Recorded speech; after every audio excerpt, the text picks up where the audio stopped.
Halo semua.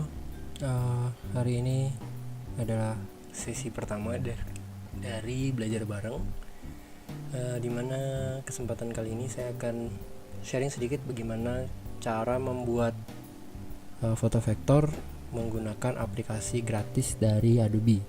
Nah, aplikasi ini sebenarnya bisa di-download di hampir semua device ya, Android dan iOS. Kalian bisa searching dengan nama Adobe Draw.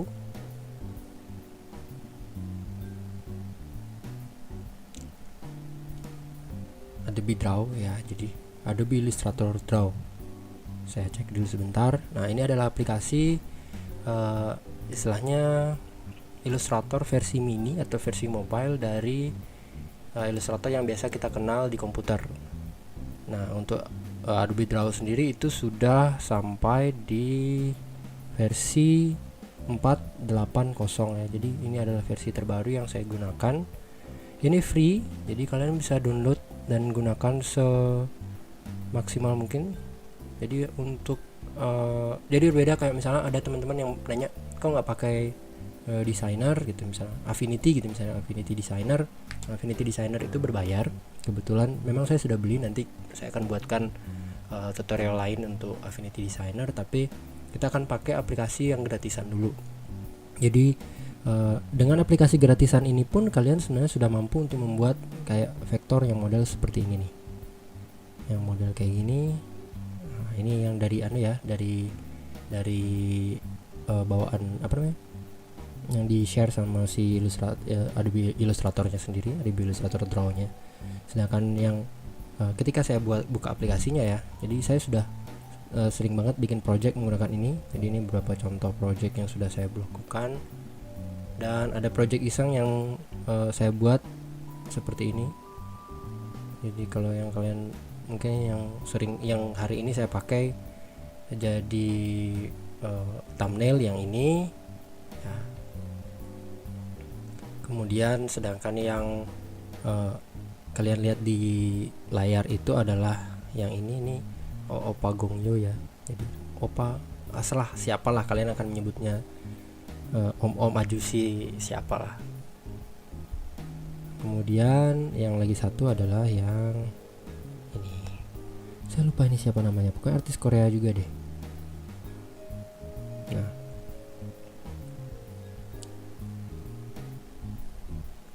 jadi hampir semua yang saya buat di sini, bukan hampir semua ya, yang kalian lihat di depan ini adalah apa namanya, saya buat dengan menggunakan Adobe Draw. Jadi hari ini kita akan perkenalan saja tentang Adobe Draw. Jadi memang saya akan buat materinya tidak panjang-panjang supaya bisa ditonton dengan mudah menggunakan handphone gitu atau apalah nanti ya. Saya upload di YouTube juga, nanti saya share juga di Facebook dan lain-lain. Tidak akan banyak. Jadi untuk ini pengenalan pertama atau dasarnya, paling tidak kalian sudah mengenal dulu Adobe Draw itu seperti apa dan apa kemampuan yang bisa dilakukan di Adobe Draw itu sendiri. Sedangkan untuk basic vektor sebenarnya sama-sama saja, hanya saja kita akan mengenal sedikit tentang Adobe Draw. Saya akan buat satu buah project baru ya.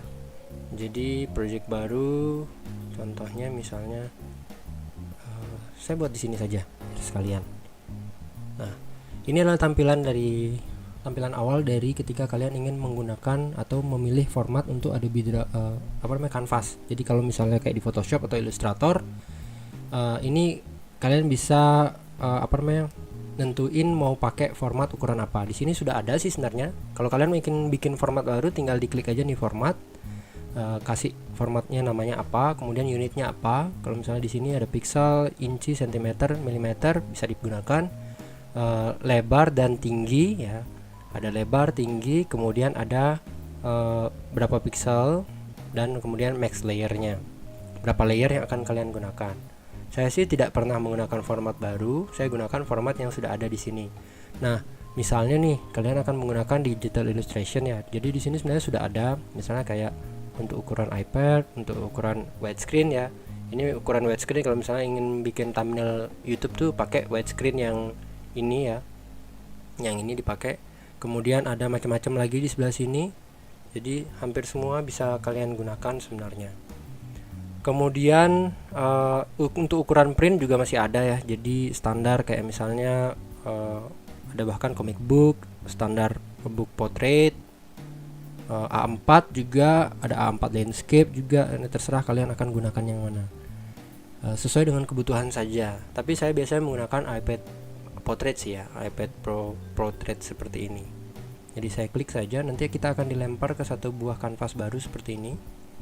Nah, menggunakan Adobe Draw ini harus menggunakan iPad nggak? Enggak sih sebenarnya. Jadi saya juga pakai tablet ya, tablet Samsung biasa itu bisa juga kalian pakai sebenarnya, bahkan handphone. Terus kalau pakai iPad kan biasanya ada pensil tuh, ya kan? Saya tidak menjamin bahwa kalian menggunakan pensil juga lebih hasilnya juga akan bagus. Jadi itu tergantung dari kemampuan masing-masing juga. Cuman jangan pernah salah bahwa dulu waktu saya awal belajar Adobe Draw ini sendiri, saya belum pakai iPad Pro. Jadi saya menggunakan iPad biasa, iPad berapa itu ya? iPad ya pokoknya belum support Apple Pencil lah ya. Jadi belum menggunakan pensil. Kemudian saya menggunakan jari untuk bikin. Jadi pakai jari pun sebenarnya bisa. Kalau misalnya kalian menggunakan device yang udah punya pen gitu ya, udah punya pensilnya ya, itu sebenarnya hanya akan mempermudah saja. Tapi sebenarnya dasarnya tetap sama. Kalau kalian menggunakan jari juga bisa aja kalian buat gitu loh. Jadi tidak harus kalian menggunakan device yang bagus dulu untuk menghasilkan sebuah karya yang menarik. Jadi itu tidak menjamin ya. Device yang paling bagus sekalipun tidak menjamin bahwa karya kalian akan bagus. Itu hanya untuk mempermudah kalian bekerja saja. Nah, kembali kreativitas itu adalah di dalam diri kalian sendiri. Tapi jika kalian memang mau konsen atau mau serius dalam bidang ini, saya sarankan sih sebenarnya kalian menggunakan device yang support pen ya. Ataupun kalian bisa juga beli pen. Saya nanti mungkin saya share juga pen apa. Saya pernah beli pen stylus biasa ya. Jadi itu juga murah kok sebenarnya. Pasarannya kalau di Tokopedia dan kawan-kawan itu sekitar 100.000 yang bagus ya. Ada juga yang menurut saya paling bagus itu sekitar 400 ribuan lah. Nanti saya share di edisi terpisah. Tapi untuk sekarang saya akan jelaskan sedikit. Ini adalah tampilan dari si Adobe Draw. Di sini kalian bisa close ya. Kalau ini mau close ya balik lagi ke keluar. Sedangkan di sini ada pilihan untuk ketika kalian misalnya ingin membuat basic shape ya. Kita mulai dari atas. Jadi ada close, kemudian ada ini adalah undo ya. Kemudian ini adalah shape. Jadi kalian bisa menggunakan shape apapun yang kalian butuhkan di sini. Sini ada macam-macam. Atau kalian bisa menempatkan shape sendiri di sini. Jadi capture installation ini bisa kalian download juga. Nah, setelah itu ini adalah layernya. Jadi ini menutup ini ya, sembunyiin layer. Kemudian di sebelah sini adalah untuk save. Nah, enaknya menggunakan Adobe Draw adalah ketika kalian misalnya menggunakan CC ya. Saya tidak menggunakan CC karena belum subscribe ya. Belum beli istilahnya. Kalian bisa pindahkan dari misalnya kalian buat karyanya di sini, kalian tinggal open menggunakan Illustrator. Nah, nanti dia akan terlempar ke cloud. Setelah nanti dia terlempar ke cloud, nanti akan muncul otomatis di Adobe Illustrator kalian, Adobe Illustrator CC kalian di komputer atau dimanapun, di PC mungkin di Mac atau di tempat lain ya. Jadi ini bisa, enaknya adalah kalian bisa bekerja di sini buat misalnya bikin karya di sini, misalnya gambar. Nah, kemudian kalian tinggal lempar ke Illustrator atau Photoshop. Jadi benar-benar terbantu sekali ketika kalian menggunakan Adobe Draw ini. Selain Adobe Draw ini sebenarnya juga Adobe Sketch juga juga bisa fungsinya seperti itu. Cuman dalam hal ini saya bahas cuma Adobe Draw saja. Kemudian kalian juga bisa share ini menjadi sebuah gambar ya, atau menjadi sebuah link project. Nah, itu bisa juga langsung ke Behance atau di save sebagai PSD, di save sebagai PDF juga bisa, atau dijadikan time lapse, atau di save juga dijadiin keyboard. Nah, ini biasanya saya pakai untuk share image ya. Jadi kalau di iPad atau yang saya pakai ini adalah iPad Pro ya. Ini ketika diklik save dia nanti akan tersave ke library saya di foto. Oke. Nah, itu sedikit untuk bagian atas. Nah, bagian samping sekarang di sini ini adalah mungkin tidak terlihat ya kursor saya. Ini memang tidak ada kursornya sih. Jadi apa namanya? Kalian bisa cek ya. Jadi di sebelah kiri itu adalah settingan brush. Saya geser sedikit nih. Ini adalah brush, settingan brush ya. Jadi memang brushnya cuma standar banget, cuma segini doang, tidak bisa kita tambahkan. Nah, ya free gitu kan. Apa sih? Cuma free doang. Tapi saya bisa menjamin bahwa kalian bisa menggunakan brush-brush ini untuk hampir melakukan apapun sebenarnya di sini. Karena sebenarnya basic yang kita pakai kan sebenarnya cuma ini aja. Saya cuma pakai 2 bahkan dari kelima, 3 dari ke-6 brush ini. Paling ya brush ya, bulat ini ya, jadi untuk membuat apa namanya? Ini ya, membuat garis-garis begitu. Ini kalian bisa besarkan ataupun kecilin, tinggal di seperti ini kan aja.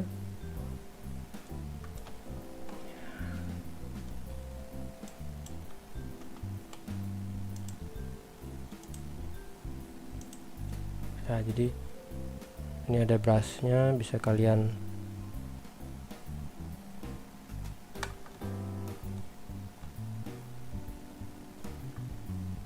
bentar, ini bisa kalian otak-atik ya.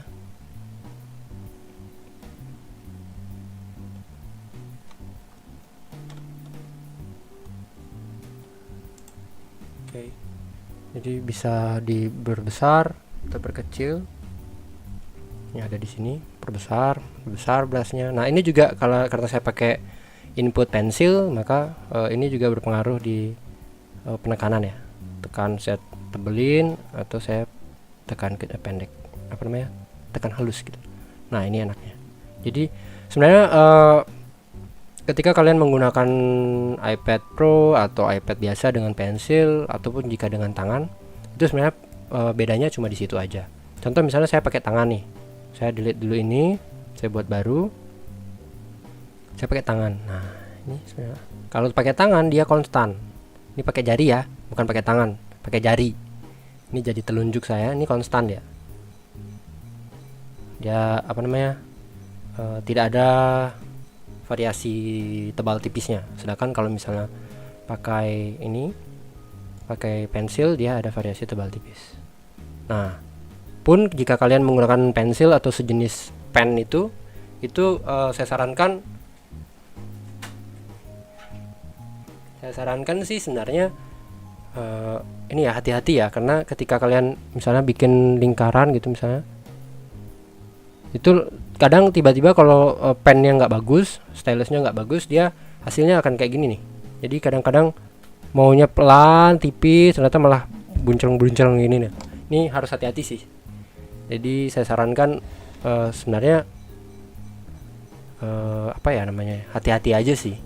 Sedangkan kalau pakai tangan sih aman, jadi pakai jari ya maksudnya ya. Jadi ini aman, mau bikin garis mau kayak gimana juga aman. Jadi seperti itu. Kemudian yang berikutnya adalah ini, saya sering pakai adalah yang apa namanya, tajam misalnya ya, modelnya kayak gini. Ini saya lupa nama brushnya apa, pokoknya modelnya ujungnya lancip lah. Nah, sebenarnya kita juga bisa edit sih. Jadi di sini ada pilihan, misalnya saya edit yang lagi satu aja ya. Ini kalian bisa coba-coba. Nah, ini pada pilihannya mau round banget atau mau ya, ini bisa kalian coba sebenarnya. Di tes-tes aja gitu.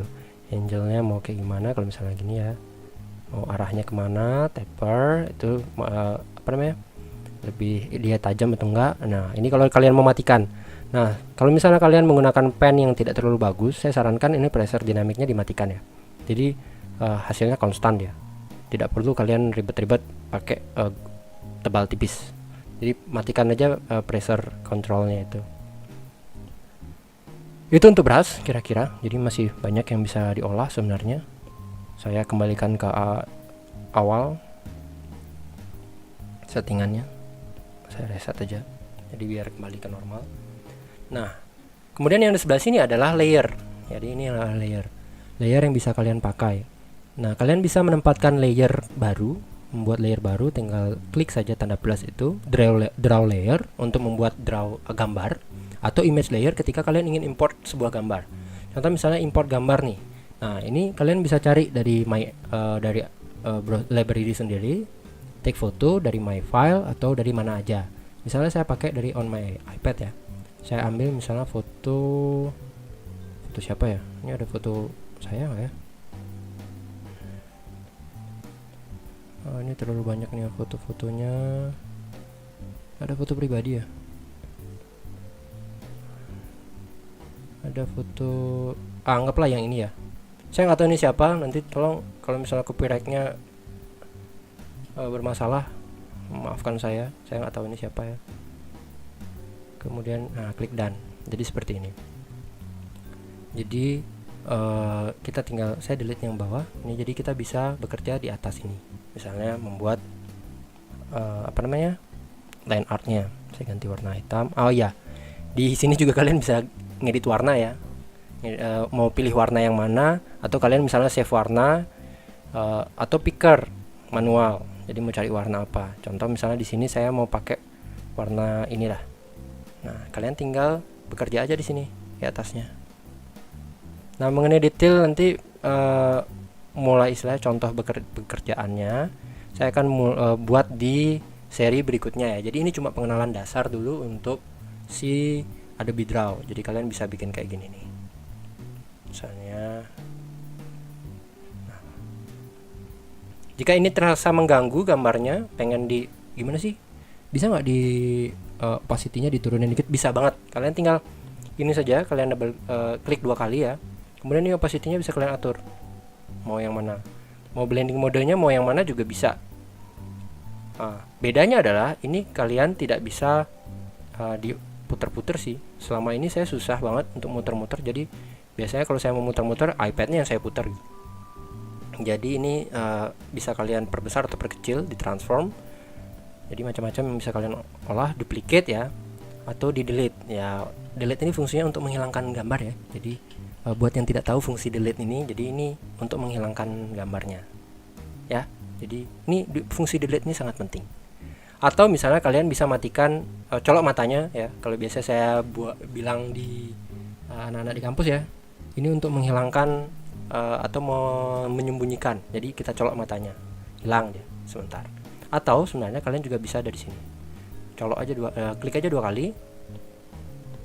Nah, kalau misalnya kalian klik terus, ini deh. Misalnya saya balik sini ya. Nah, kalau dicolok 2 kali mati, colok lagi 2 kali hidup. Kayak gitu. Ini bisa udah enak deh buat kerja.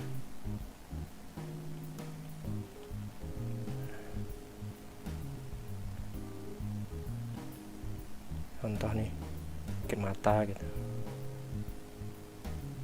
Jelek banget.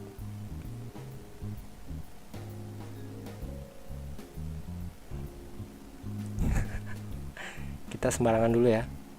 Jadi model kayak gini misalnya. Nah, modelnya seperti ini. Nanti untuk istilahnya mulai membuat line art dan lain-lain, saya akan coba besok atau lusa ya. Kira-kira seperti itu. Itu saja, karena target saya adalah tidak lebih dari 20 menit dan ini sudah 19 menit setiap sharing. Jadi biar nikmat gitu ya, maksudnya tidak terlalu banyak membuang kuota. Sekian kiranya untuk penjelasan dari Adobe Draw. Jika ada yang mau ditanyakan, kira-kira bisa tulis saja di kolom komentar atau akses saya melalui Facebook, Instagram ataupun lain sebagainya. Itu saja dari saya. Thank you guys. See you next time.